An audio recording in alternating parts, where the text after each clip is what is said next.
اليوم جايب لكم ملف زعيم زعماء المافيا، رأس الهرم التركي، أبو المافيا وجمجمة الشيطان. كل هذه الألقاب أطلقوها الشعب التركي على شخص واحد بس، هو كان حلقة الوصل بين عالم المافيا والعالم السياسي. حول تركيا لمصنع ممنوعات عشان يغطي احتياج الجانب الأوروبي بالكامل، واستخدم البحر كنقطة عبور الموت إلى أوروبا. وهو الوحيد اللي وقف بوجه الرئيس التركي وهدده، فجر سيارات وبيوت وأراضي ومصانع. وبسنة 21 طلعت مظاهرة ضده، وبدأ تنظيم الإجرامي يتزعزع. ويوم حس أن مسيرته قربت أن تنتهي، قرر أنه يقلب هني الطاولة على الكل بلا استثناء. فتح قناة على اليوتيوب وخلاها تبرق وترعد، فضائح بالجملة على العلن، وثائق ومستندات وصور وملفات ساخنة. وهني بدت حرب القبعات السوداء. وبكل بساطة هالصفات تجتمع على شخص واحد من أخطر وأكبر تجار الممنوعات في تركيا، سادات بكر الابن العاق. قبل لا نبدأ لا تنسون الشير سبسكرايب وتفعلون زر التنبيهات عشان يوصل لكم كل جديد. وشكرا بالمناسبة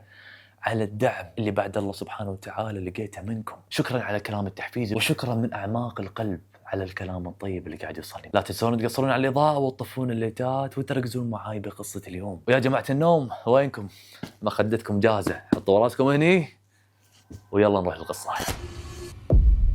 بدت القصة سنة 1996 بمدينة سوسورلوك التركية، وكانت الساعة 1 بعد منتصف الليل. انقلبت فيها سيارة مكونة من 3 أشخاص، وللأسف الشديد أن كل هذيل الأفراد ماتوا. والصدمة كانت في الصباح بأن إحدى الجثث كانت نائب البرلمان التركي ورئيس شرطة سوسورلوك وزعيم مافيا مطلوب. الشعب حزته كان في حالة صدمة، وكانت فضيحة على مستوى البلاد بالكامل. والكل كان يسأل شلون رئيس شرطة كان مع زعيم مافيا بسيارة واحدة. ومن هنا يا حبايب القلب انكشفت اللعبة، والكل قام يعرف ان تركيا صارت سلطة مزدوجة، أو مثل ما يسميها المحنكين علاقة تخادمية ما بين المافيات والدولة. السياسيين يحتاجون المافيا عشان ينفذون شغلهم القذر من جرائم وتفجيرات، والمافيا تحتاج للسياسيين عشان يعيشون بأمان وسلام، وإنه يقدرون يكبرون عشان يشتغلون في تجارة الممنوعات والأسلحة وغيرها من الأشياء اللي ما ترضي ربنا. والفئة اللي دائما طايحين بين هذيل الاثنين هم الشعب المسكين والصحافة. ومن ذاك اليوم الناس قامت تراجع كل شيء وتسأل فعلا منو اللي قاعد يحكم البلد، الحكومة ولا العصابات؟ الغموض هذا استمر لين 2021. يومها طلع رجل اسمه سادات بكر من داخل اللعبة نفسها، وكانت قدام الملايين من الناس على اليوتيوب، وقاعد على طاولة مليئة بالأوراق. 6 جلسات بث مباشر تخطت مشاهداتهم 200 مليون، نشر فيهم غسيل المافيات والدولة، وهدد بتسجيلات خطيرة لأشخاص سياسيين وزعماء مافيات. وهني قال إذا أنا راح أطيح لازم الكل يطيح معاي، يعني ما راح أطيح بروحي. وهني الناس قامت تتساءل منو سادات بكر؟ منو هذا؟ سادات بكر هو زعيم زعماء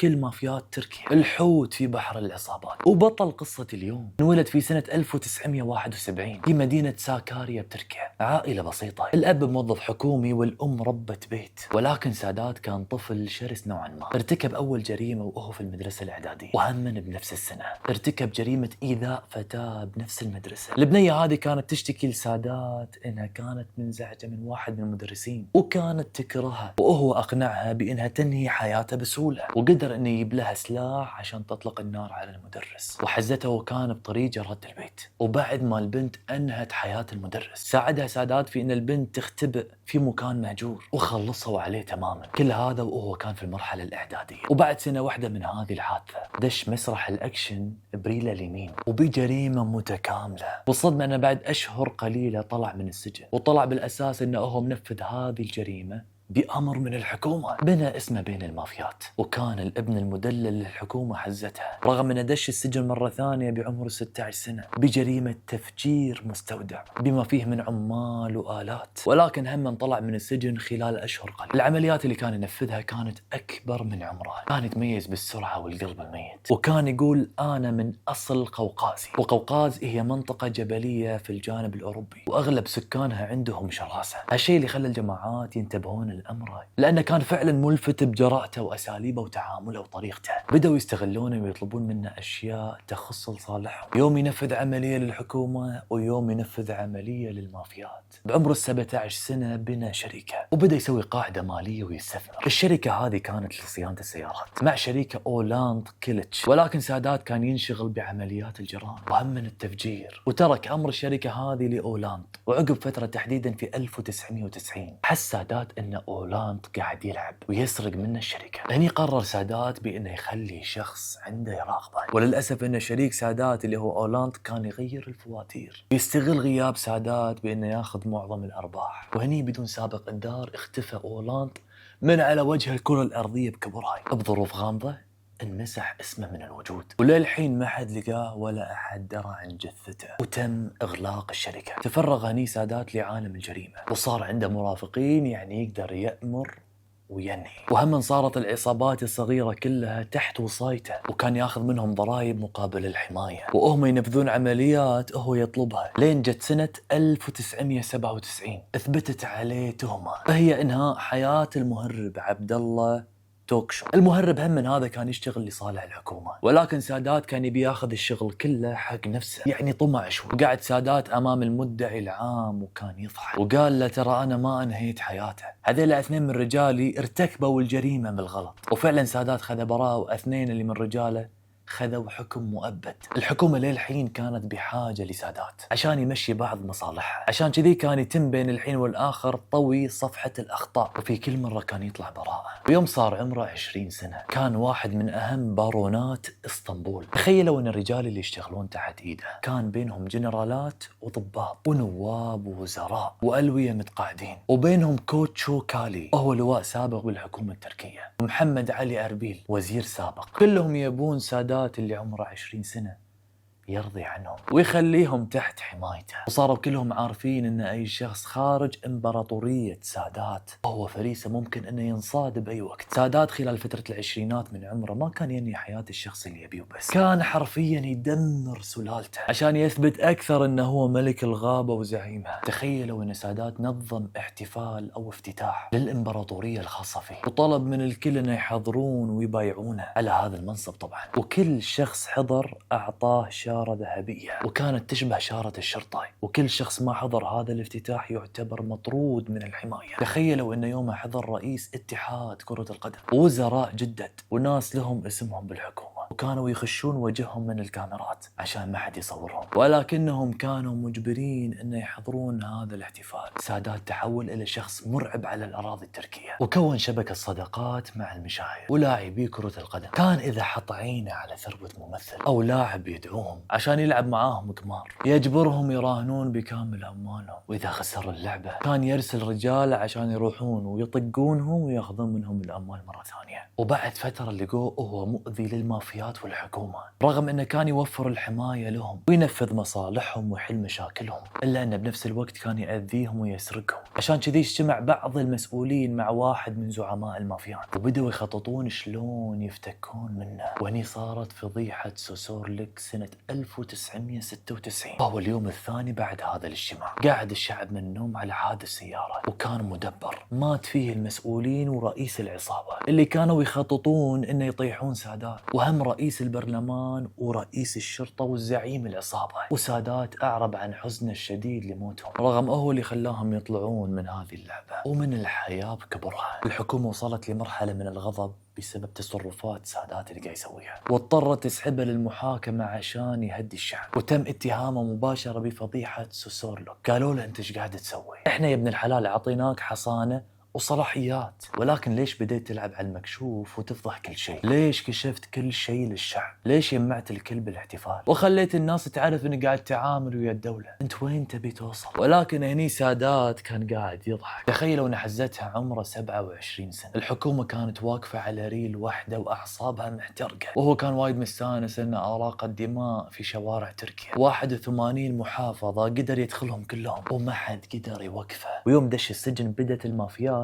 تصفي بعضها وكأنه هو اللي كان ضابط هذا الإيقاع. المصيبة الأكبر بأن الحكومة اضطرت بأن تفرج عنه وتطلق صراحة عشان توقف احتفال الدم اللي هو تركه خلفه والمهزل اللي صارت في كل الشوارع. المشكلة ان السياحة تضررت بشكل كبير والعملة تضررت، وكان يضحك وهو طالع للحرية وكأنه يقول ما حد يقدر يوقفني، انت واللي صنعته المجرم اللي بداخلي وانت وراح تتحملون عواقبها. سادات يوم طلع من السجن قرر انه يبني الحصانة نفسه بنفسه. تخيلوا انه وضع هرم للحياة في تركيا، هو نفس نظام الغابة ولكن هو سماه هرم. اسفل هذا الهرم الشعب المحايد اللي يمشي بحاله وما يبي ينضم لأي جهة. فوق الشعب المشاهير والنخبة من الرياضيين ورواد الأعمال، وفوقهم الدولة والحكومات والرؤساء، وفوقهم العصابات والمافيات، وعلى رأس الهرم من فوق سادات بكر. وعشان يثبت هذا الهرم ويحصن نفسه صار يرسل صفقات مغرية للسياسيين، وكانت بطريقة غير مباشرة، وكان يصورهم وهم يتورطون بهذا الشيء ويحتفظ بالتسجيلات. هم كان يرسل هدايا مثل الطائرات والقصور والجسر ويعطيها للرؤساء، وهم كان يسجل عليهم فيديو أو يسجل بطريقة ما يحسون فيها. التسجيلات هذه تحولت لوثائق على عمليات تجارة الممنوعات وأسلحة تورط فيها أسماء إحنا للحين نحسبهم مسالمين مثل ما نشوفهم بالأخبار. الوثائق هذه كلها عند سادات عشان يطلعها بأي وقت ويقلب الطاولة على الجميع بمجرد ما أنه يحس تهديد لحياته من أي طرف من الأطراف. بهذه الطريقة سادات سوى كنترول على كل فئات الشعب التركي، كان ماسكهم كلهم مثل مسرح الدمى وقاعد يلعب فيهم بالطريقة اللي تعجبه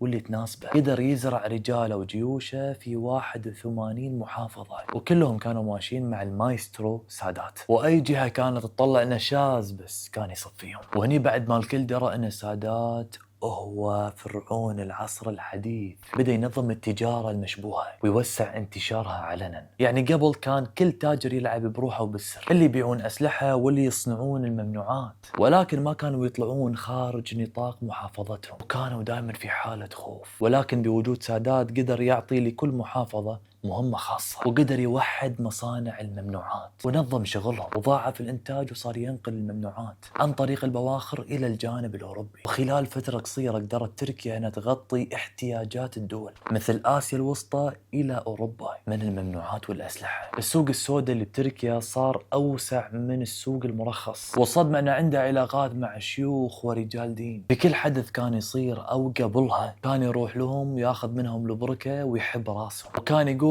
أن أنا وقومي كلهم مع السياسة الإسلامية. بسنة 2005 صار حدث كبير في حياة سادات بكر، وهو أن المحكمة ألقت القبض على أولغان بكير، وهو صاحب القوة بعالم كرة القدم، وهو شخص مهم وهم زعيم مافيا، ويعتبر النسخة المصغرة من سادات بكر. وحاكموه علنا بتهمة التنظيم الإجرامي والتجارة بالممنوعات والابتزاز وانتهاك حصانات وبيع نتائج المباريات، وهالشيء اللي شكل تهديد لسادات. وبدأ يفهم أن الحكومة التركية بدأت تتعب من سيادة المافيات، والنظام التركي بدأ ينهي نشاطات العصابات ويعطل شغلهم ويحاكم زعمائهم، يعني يبي يصلح ما أفسده الدهر. ولكن سادات للمرة الأولى كان عاجز عن التصرف. الشعب كله تعب من سادات، الضرائب اللي كان يسحبها والجرائم اللي كان يرتكبها حولت البلد لمسرح جريمة كبير. وسادات كان حاس ويدري أن الكل ينتظر وقوعه. ب 11 يناير تحديدا عام 2007 سادات وجماعته كانوا قاعدين ينفذون عملية الفراشة، وهي عملية إنهاء حياة شخصية مهمة، وهالشيء كان بطلب قادات حكومية، ولكنه كان كمين من الحكومة لإلقاء القبض على سادات، وهذه ضمن سلسلة اعتقالات طويلة بقيادة الحكومة التركية. يعني حفروا له حفرة وقطوه فيها ومسكوه متلبس، وتمت إدانته بتأسيس منظمة إجرامية وكانت ممتدة في 81 محافظة، وخذ حكم 14 سنة. سادات كان واقف ومصدوم من هذا الشيء، يقول إن أنا شلون تقطوني بالسجن؟ أنا سويت لكم خدمات وأجرمت عشانكم أنتوا. وقدر إنه يطلع بكفالة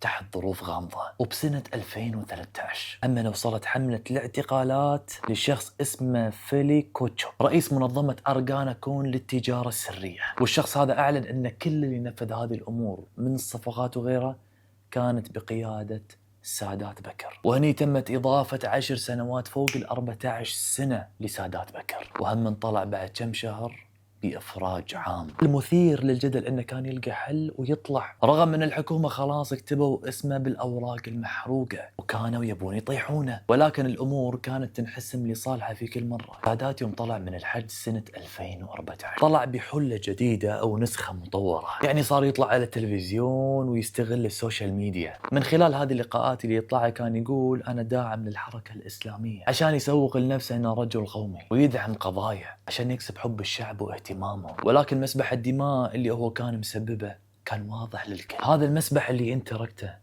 منو بيحاسبك عنه؟ الكل تضرر من أفعاله، ولكن هو هم من ما فقد الأمل صار يدعم السياسة الإسلامية ويرفع شعارات وينظم مظاهرات ضد المعارضة. الغريب يا جماعة أنه قدر بطريقة غريبة أو يمكن مدفوعة أنه يكسب ولاء الشعب للمرة الثانية. يمكن حسوا أنه ما عندهم خيار ثاني وأنه هو راح يخليهم يهتمون لأمره بالغصب، وبالفعل صاروا يتجمهرون في كل مكان هو كان يتواجد فيه. وهو كان يحب ينشر فيديوهات يراوي الناس أن الشعب يموتون يحبون، وفجأة ردت علاقته مع الحكومة أحسن من الأول. أمن بظروف غامضة صاروا حبايب وتم لمحه لقب خاقان، يعني الملك من الاتحاد التركي. حتى وزارة الثقافة وتحالف الدول المجاورة أعطوه جوائز وألقاب، والشعب المسكين يبي السلام. أي شخص كان يوعدهم بالسلام يصفقون له ويوقفون معاه، وصار يدعم الشيشان وكسب ولاءهم ودعمهم، وقدر يكسب التركمان اللي داخل الأراضي السورية، وردت قوته أكثر من قبل وبشراسة، وكأنه صار قادر يحرك الدنيا كلها. اليوم سادات دعم كل الجماعات اللي حوله، كان يوسع دائرته، صار عنده حصانة، يعني حتى الرئيس ما كان عنده مثله، وصار يحضر مؤتمرات ويقعد بضيافة حكومات كبيرة. وهني استقر وقرر يصفي الحسابات القديمة. كل شخص أساء لسمعته أو ساعد في محاكمته دبر له عملية اغتيال أو إهانة علنية، حتى ولو كان خارج تركيا. كان يوصلهم عن طريق أيدي خفية، وبدأ يصير خطر على روسيا لأنه كان يدعم أعدائه،